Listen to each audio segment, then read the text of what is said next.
हमने ये गुलाब जामुन 2 कलर में खोया और पनीर की बनाई है, जो कि बहुत ही सॉफ्ट, स्पंजी और अंदर तक रस भरा हुआ है। जैसे हलवाई बनाते हैं और उन लोगों की मिठाई का टेस्ट होता है, उसी तरह से हमने ये गुलाब जामुन बनाई है। आप कैसे बनाते हैं हमें कमेंट करके ज़रूर बताएं। और हमारी बनाई हुई गुलाब जामुन की रेसिपी आपको कैसी लगी, अच्छी लगी तो ज़्यादा से ज़्यादा शेयर करें, लाइक करें। और चलिए बनाते हैं खोया पनीर की गुलाब जामुन। सबसे पहले तो हमें चाशनी तैयार कर लेनी है। जितना चीनी लेना है उससे 2 से ढाई गुना पानी डाल देना है। गुलाब जामुन के लिए चाशनी थोड़ी सी चिपचिपी रहती है, इसलिए चाशनी बहुत जल्दी तैयार हो जाती है। समझिए चीनी जैसे गलेगा गुलाब जामुन की चाशनी बन के तैयार हो गई। तो अब एक तरफ रख देते हैं गैस पे चाशनी तैयार करने के लिए, और इधर हम गुलाब जामुन का बेस तैयार कर लेते हैं। तो यहाँ पे हम खोया लिए हैं और जितना खोया है उससे 1.5 गुना हम पनीर लिए हैं। गुलाब जामुन में बाइंडिंग के लिए यहाँ पे हम मैदे का इस्तेमाल कर रहे हैं। आप चाहे तो मैदे के जगह पर गेहूं के आटे का भी यूज कर सकते हैं। यहाँ पे हम 3 से 4 चम्मच मैदे का इस्तेमाल कर रहे हैं। आप चाहे तो थोड़ा कम और ज़्यादा कर सकते हैं। अब यहाँ पे फ्लेवर के लिए हम छोटी इलायची पाउडर का इस्तेमाल कर रहे हैं।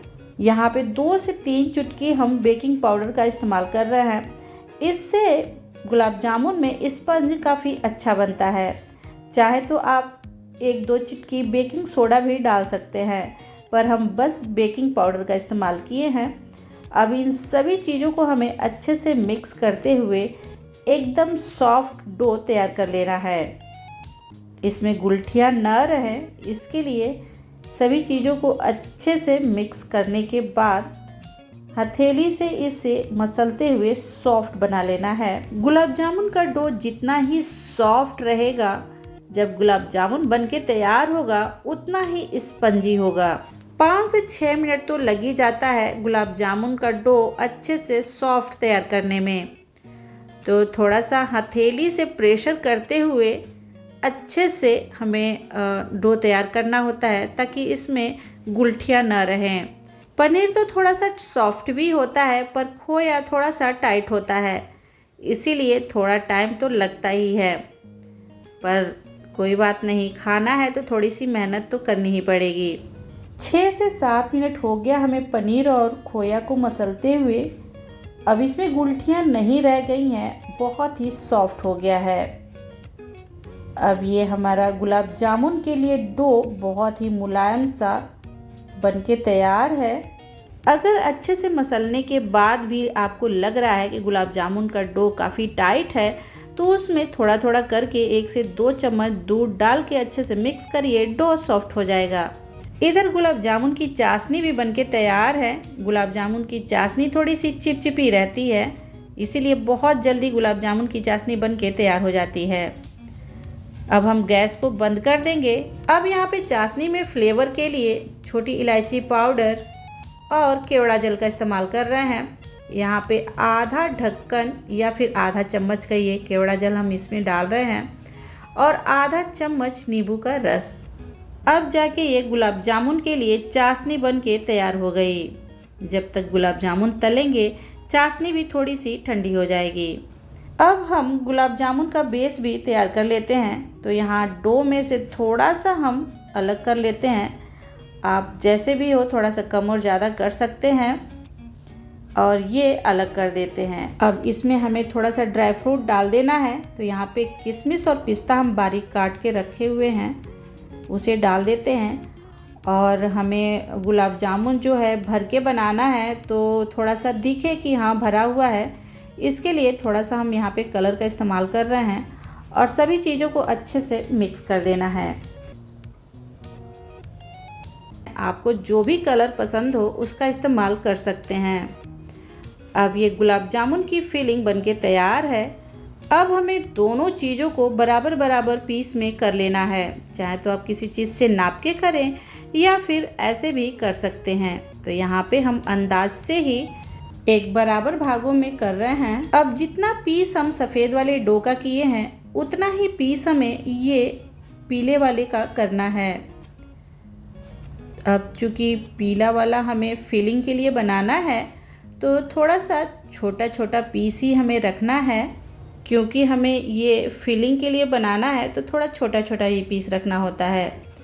अब हम ये सफ़ेद वाला लेते हैं और हाथों से रोल कर लेते हैं और इसमें हमें अंदर ऐसे दबाते हुए ये पीला वाला जो है उसे भर लेना है, जो ड्राई फ्रूट वाला है। अब फिलिंग को अंदर करते हुए गुलाब जामुन का बेस तैयार कर लेना है। चाहे तो आप लंबा रखें या गोल रखें, हम गोल ही बनाए हैं। अब इधर तेल भी गरम है। गुलाब जामुन गैस के मीडियम फ्लेम पर ही तलना होता है, पर तेल गरम होना चाहिए। अब चूँकि मीठी चीज़ें आप बना रहे हैं, अगर घी में बनाएं तो ज़्यादा अच्छा होता है, पर यहाँ पे हम रिफाइन ऑयल का इस्तेमाल कर रहे हैं। अब हमें कम से कम 2 मिनट तक डिस्टर्ब नहीं करना है गुलाब जामुन को, और चलाना भी है तो कढ़ाई को हल्का हिलाते हुए हमें उलट पलट कर लेना है। और जैसे ही लगे कि गुलाब जामुन हल्का सा टाइट हुआ है तभी जाके जाली से पलटें। तो यहाँ पे हमें गुलाब जामुन थोड़ा सा टाइट लग रहा था तो हम यहाँ पे पलट रहे हैं। गुलाब जामुन जब गैस के मीडियम फ्लेम पर तलता है तो अंदर से वो अच्छे से पकता है और स्पंज अच्छे से आता है। अगर यही गैस के हाई फ्लेम पर तलेंगे तो अंदर से स्पंज नहीं अच्छे से आता है। तो भूलकर भी गुलाब जामुन को गैस के हाई फ्लेम पर न तलें। अब गैस के मीडियम फ्लेम पर धीरे धीरे बराबर तलते हुए इसका कलर जैसे भी आप चाहें उस हिसाब से रख सकते हैं। तो अब हम इससे ज़्यादा डार्क नहीं करेंगे, हम छान के निकाल लेते हैं, क्योंकि गुलाब जामुन का कलर हमें यही पसंद है। अगर आपको डार्क पसंद है तो थोड़ा सा और तल लें। अब ये हमारा गुलाब जामुन अच्छे से तल के तैयार है। यहाँ पे हम एक गुलाब जामुन थोड़ा सा डार्क रखे हैं, पहले ही तल के चेक किए थे तो हमें ये कलर ज़्यादा अच्छा लगा, इसीलिए हम डार्क नहीं किए हैं। अब यहाँ देखिए कढ़ाई को हम छू पा रहे हैं, यानी कि चाशनी गुनगुनी गरम है, बहुत ज़्यादा गरम नहीं है।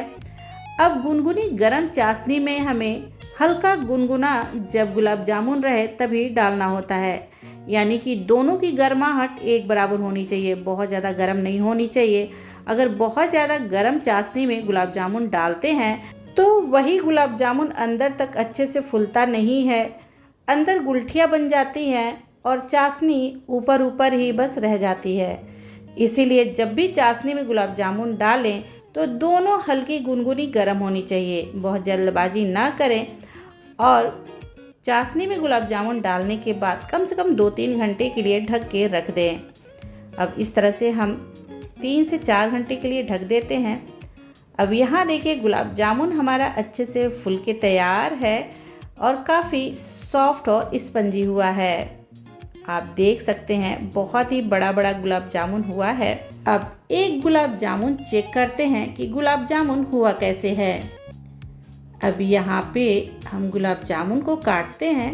अब काटने से तो सॉफ्ट लग रहा है और ये देखिए अंदर तक स्पंज हुआ है और रस भी गया है, ये देखिए। अब अगर आपको गुलाब जामुन बनाने नहीं भी आ रहा होगा तो इस तरह से गुलाब जामुन बनाएंगे तो आपकी गुलाब जामुन बहुत ही सॉफ्ट और स्पंजी बनेगी। हमने भी बहुत ही मेहनत की है तो गुलाब जामुन ये आपके पास शेयर कर पा रहे हैं। आप भी थोड़ी बहुत मेहनत करिए, आपको भी गुलाब जामुन बनाने आ जाएगा। एक बार बिगड़ेगा, 2 बार बिगड़ेगा, उसके बाद से तो बनाने आ ही जाएगा। अगर बिगड़े तो 1-2 बार ज़रूर वीडियो देखें कि क्या कमी रही तो आपसे मिठाई अच्छे से बन नहीं पा रही। और हमारी बनाई हुई गुलाब जामुन की रेसिपी आपको कैसी लगी? अच्छी लगी तो ज़्यादा से ज़्यादा शेयर करें, लाइक करें। चैनल पे पहली बार है तो चैनल को सब्सक्राइब कर लें। और आप चाहते हैं कि हमारी रेसिपी आपके पास सबसे पहले जाए तो बेल आइकन दबाना बिल्कुल ना भूलें। पूरा वीडियो देखने के लिए थैंक यू।